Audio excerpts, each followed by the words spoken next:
Baiklah,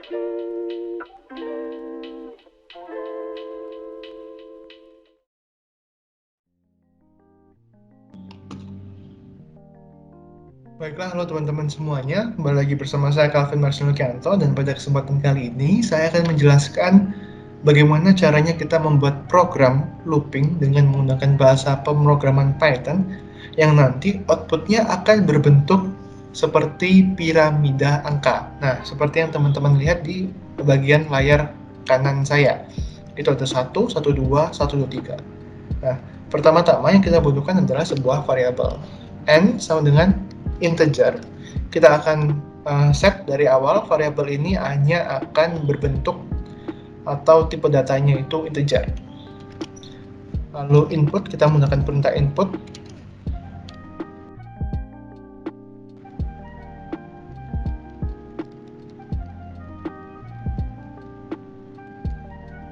Nomor baris Anda. Perintah input ini nanti akan mengizinkan kita untuk menginputkan atau memasukkan jumlah baris atau jumlah angka yang kita inginkan. Kita masuk ke loop yang pertama, for i in range. Nah, teman-teman, konten dari range itu nanti adalah batas awal range dan juga batas akhir range. Batas awalnya kita akan membuat 1, dan batas akhirnya kita tulis n plus 1. Nah, kenapa n plus 1, teman-teman? Karena output dari range itu nanti akan menunjukkan data dari batas awalnya, yaitu 1, hingga ke data sebelum batas akhirnya. Nah, maka dari itu, kalau misalkan kita mau menampilkan n dalam outputnya range, maka batas akhirnya kita tulis n plus 1. Gitu ya, teman-teman ya. Kita kasih titik 2, kita enter, lalu kita print. Nah, yang perlu kita print di sini itu adalah spasinya, teman-teman.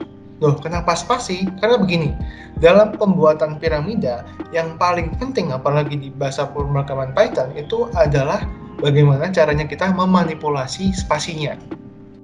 Kalau misalkan teman-teman lihat di sini, di baris pertama atau baris 1, itu ada 1, 2, 3 spasi. Di baris 2 itu ada 1, 2 spasi. Di baris 3 ada 1 spasi. Dalam artian, spasi ini sangat berpengaruh sekali dengan bentuk dari piramida tersebut. Maka dari itu, kita akan masukkan string dengan spasi kosong dikali dalam kurung n min i. Nah, kenapa kok n minus i? Karena dari atas ke bawah jumlah spasinya itu berkurang, tidak bertambah. Jadi kita n minus i, karena n-nya pasti sama, tapi i-nya setiap baris itu berbeda-beda. I-nya itu sesuai dengan barisnya. Koma n, kita buat variabel n sama dengan spasi kosong. Di n ini itu artinya adalah berlaku untuk seterusnya. Kita buat loop yang kedua, for j in range 1, i plus 1. I plus 1.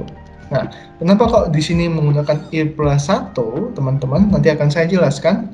Karena kalau misalkan ini n plus 1 sama seperti yang atas, nanti hasilnya akan berbeda. Jadi saya akan tulis i plus 1, nanti saya jelaskan, saya tunjukkan contohnya.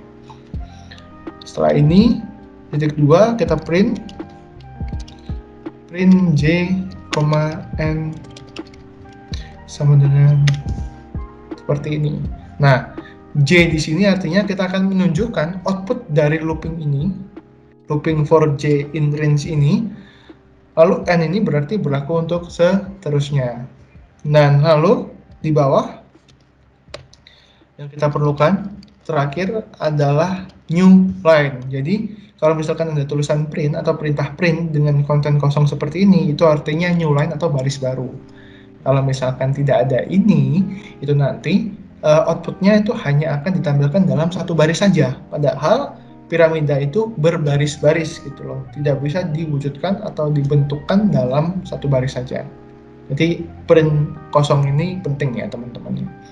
Kalau misalkan sudah seperti ini, berarti program teman-teman itu sudah berhasil dan siap untuk dicoba. Pertama kita run, coba kita masukkan angka 4, hasilnya seperti itu, berhasil teman-teman. Lalu kalau misalkan kita masukkan angka yang lain, misalkan angka 5, berhasil juga teman-teman. Berarti kalau misalkan dari uji coba sudah seperti ini, berarti teman-teman berhasil. Cuman saya tadi belum menjelaskan kenapa di sini itu I plus 1, bukan N plus 1. Kalau misalkan kita tulis N plus 1, nanti hasilnya akan seperti ini teman-teman. Kita tulis 4. Nah, tidak berbentuk piramida. Padahal harusnya kita itu membentuknya sebagai piramida. Kalau seperti ini malah jadinya jejar genjang ya teman-teman ya. Ini adalah I plus 1.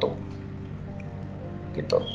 Untuk meyakinkan lagi, kita coba lagi dengan angka yang besar. Apakah bentuknya masih akan seperti piramida?